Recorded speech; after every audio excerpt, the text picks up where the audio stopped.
The #1 album in US history is a rock album. But it's not The Dark Side of the Moon, it's not Led Zeppelin 4, it's not Back in Black. And it wasn't a masterpiece of artistic vision. It was a simple 10-song compilation album. It was an album released by a band that was actively falling apart, a band that hated the very idea of it, calling it a cynical product.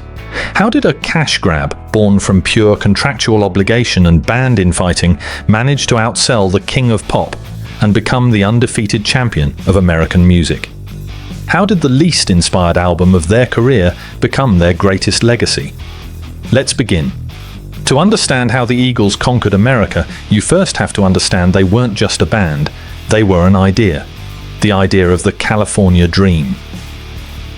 In 1971, the Los Angeles music scene was everything. At the center of it was the Troubadour, a small club that served as the launchpad for a new sound. It was there that 4 musicians were hired, one by one, to be the backing band for a singer named Linda Ronstadt. They were Glenn Frey, a blues rocker from Detroit, Don Henley, a thoughtful country rocker from Texas, Randy Meisner, a bassist with a soaring high harmony vocal, and Bernie Leadon, a multi-instrumentalist master of country and bluegrass. After just one gig together, the chemistry was so undeniable that they told Linda they were leaving to form their own group. Their sound was new, yet instantly familiar. It was the grit of rock and roll mixed with the pristine, multi-part harmonies of country. David Geffen, a man who could hear the future, signed them immediately to his brand new label, Asylum Records. He didn't just see a band, he saw the very sound of Los Angeles. He sent them to Aspen, Colorado, to forge their identity, to become the Eagles. Their first album, Eagles, was an instant success. Take It Easy, a song co-written by Frey and his friend Jackson Browne, was the perfect snapshot of a generation looking for freedom. Witchy Woman and Peaceful Easy Feeling cemented their status. They were stars right out of the gate. And then, they made a fatal mistake. For their second album, the band got ambitious. They decided to make a high-concept album about outlaws, a Western-themed rock opera called Desperado. It was a commercial catastrophe. The critics called it pretentious. The radio wouldn't play it. The title track, now considered one of their greatest songs, wasn't even released as a single. After the smashing success of their debut, the Eagles were suddenly seen as a one-hit wonder. Their dream was dying. The band was confused. The label was nervous. They knew they had to change, and fast. The easygoing vibe was gone. Frey and Henley, the primary songwriters, took control. They decided the Eagles needed to be less country and more rock. For their third album, On the Border, they fired their producer and brought in a new guitar player, Don Felder, to inject a much harder electric sound. It worked. The album was a hit, and it gave them their first #1 single, Best of My Love. This set the stage for 1975's One of These Nights. This was their masterpiece. The title track, Lion Eyes, and Randy Meisner's show-stopping ballad Take It to the Limit were massive global hits. The album hit #1. They won their first Grammy.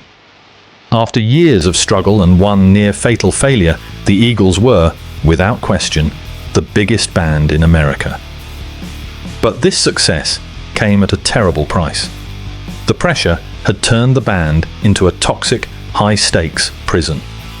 The California dream was becoming a nightmare. The pressure of being #1 was crushing. The band was living on the road, trapped in an endless cycle of touring, substances, and studio pressure. Inside the group, the power structure had become a brutal dictatorship. Glenn Frey and Don Henley, the primary songwriters, were now in total control. They were known by the rest of the band as the Hitler Twins for their relentless perfectionism and iron-fisted rule. The vibe was so bad that founding member Bernie Leadon quit in a spectacular fashion. He was an idealist, a country purist who hated the band's new corporate rock direction. During a tense meeting, he famously poured a beer over Glenn Frey's head and said, "I'm done." He was the first casualty of their success. They replaced him with Joe Walsh, a certified rock and roll maniac, pushing their sound even further from its country roots. By the end of 1975, the band was exhausted, creatively empty, and personally miserable. They had just finished a brutal world tour and told their label they needed a break. They had nothing left to give. This was a disaster for Asylum Records. The Eagles were their biggest asset, and the label needed a new Eagles album for the 1976 Christmas season. When the band said they couldn't deliver, their manager, the legendary Irving Azoff, proposed a solution: a greatest hits album. Today, this seems normal, but in 1975, the band was horrified. Greatest hits compilations were considered tombstones. They were for artists who were finished. They were for 50s doo-wop groups or 60s bands that had broken up.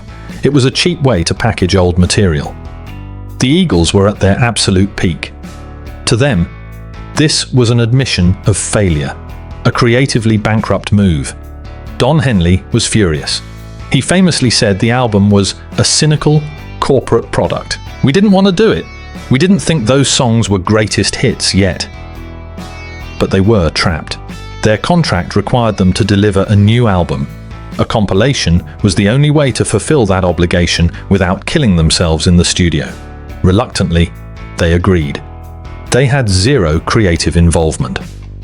The label and their manager just picked 10 songs. 9 were previous singles. The 10th was a strange choice: Desperado. The song that their label had refused to release as a single, the song from their biggest flop, was tacked onto the end. This accidental choice would become one of the most beloved songs in their entire catalogue, all because of this album. In February 1976, their greatest hits, 1971 to 1975, was released. The band immediately went back to work, trying to forget this product ever existed. But the public had a different idea. The album didn't just sell, it exploded. It was the perfect album at the perfect time. It wasn't just a collection of songs, it was the soundtrack to the mid-70s. For millions of people, this was the Eagles.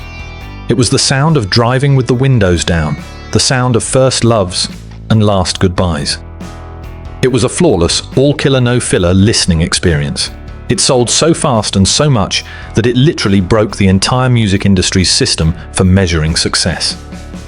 In the 1970s, the highest honor was a gold record, certified by the RIAA, the Recording Industry Association of America, for 500,000 copies sold.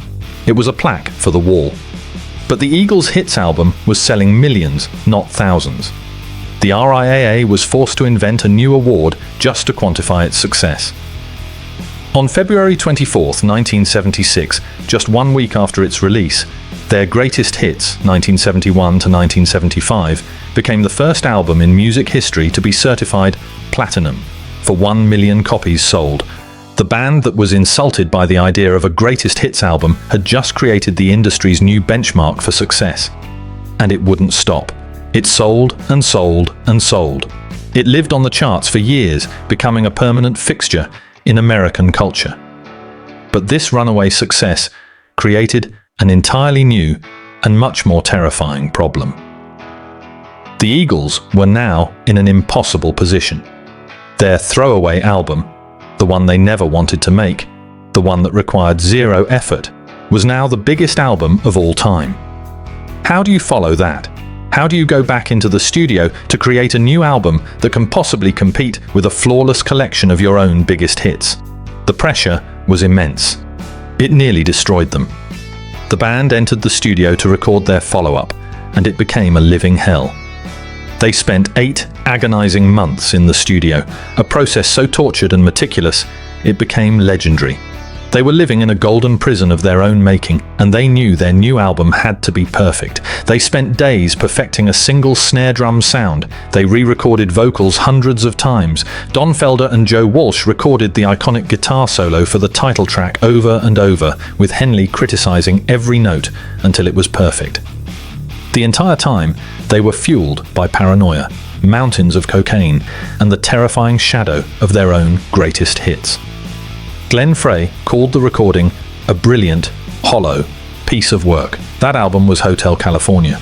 It's one of the greatest ironies in rock history. The cynical, zero-effort compilation album created the pressure that forced the band to create their definitive artistic statement. Hotel California was a masterpiece, a dark, brilliant look at the decay of the American dream. But it was the end. The pressure of that tour had another victim, bassist Randy Meisner, whose song Take It to the Limit was a showstopper, grew to hate singing it. He was sick, exhausted, and done with the fighting. After a brutal backstage argument with Glenn Frey, he too was gone. The band that recorded Take It Easy was now a ruthless corporation. It took them 3 more agonizing years to produce a follow-up, The Long Run. The band finally imploded in 1980, famously breaking up after Glenn Frey and Don Felder threatened to physically assault each other on stage in front of thousands of people. The Eagles were finished, but their greatest hits album, it was just getting started. 2 years after the Eagles imploded, Michael Jackson released Thriller in 1982. And Thriller was different. It wasn't an album, it was a media event. It had Billie Jean.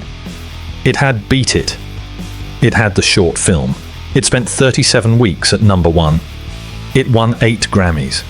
It was a global phenomenon that the world had never and will never see again. For decades, everyone just knew Thriller was the biggest album ever. It was the undisputed champion.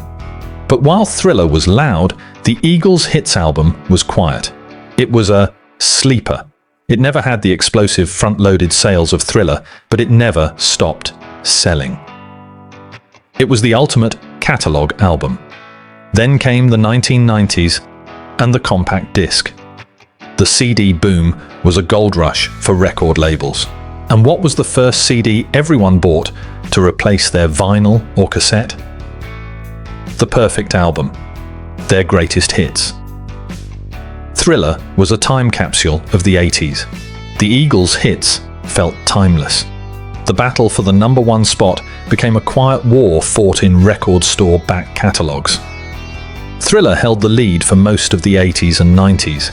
Then, in 1999, the Eagles' hits officially passed Thriller in the US. It was a quiet victory, but it was a victory. Then, Michael Jackson passed away in 2009. The massive global wave of grief and nostalgia sent Thriller sales skyrocketing. Digital downloads and CD sales exploded. Thriller surged back, retaking the crown. It seemed the king of pop would remain the king forever. But the music industry was changing again drastically. People weren't buying albums anymore, they were streaming. For years, the RIAA's platinum certification only counted pure sales. This was a problem. How do you count success in an era where nobody buys anything? In 2018, the RIAA, the same organization that invented the platinum record for the Eagles, announced a massive change. They were going to update the sales totals for all albums in history. And for the first time, they would include streams and digital downloads in their album certifications. They had to create a new formula. 1,500 streams of any song from an album would now equal 1 album sale. They went back and recalculated 40 years of music history. When the dust settled, the results shocked the world. Thriller was a titan. Its streaming numbers were, and are, massive. But the Eagles, their greatest hits, 1971 to 1975, had been so consistent for so long that its combined sales and streams were untouchable. It was recertified at 38 times platinum, 38 million units. Thriller was recertified at 34 times platinum. The Eagles' relentless 40-year marathon had crushed Thriller's spectacular sprint. The final tally wasn't even close. The album that was supposed to be a contractual obligation had officially, and perhaps permanently, reclaimed the title of the best-selling album in American history.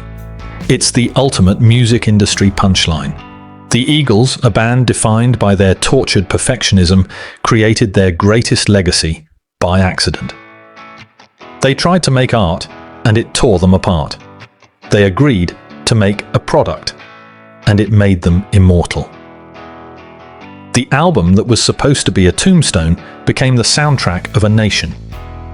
And just as the Eagles' greatest hits was the product of a band collapsing from the pressures of success, another band, just a year later, would enter the studio as two couples who were actively breaking up, channeling their romantic betrayals into one of the most brilliant and commercially successful masterpieces of all time. But that is the story of Rumors, and we'll tell it next time.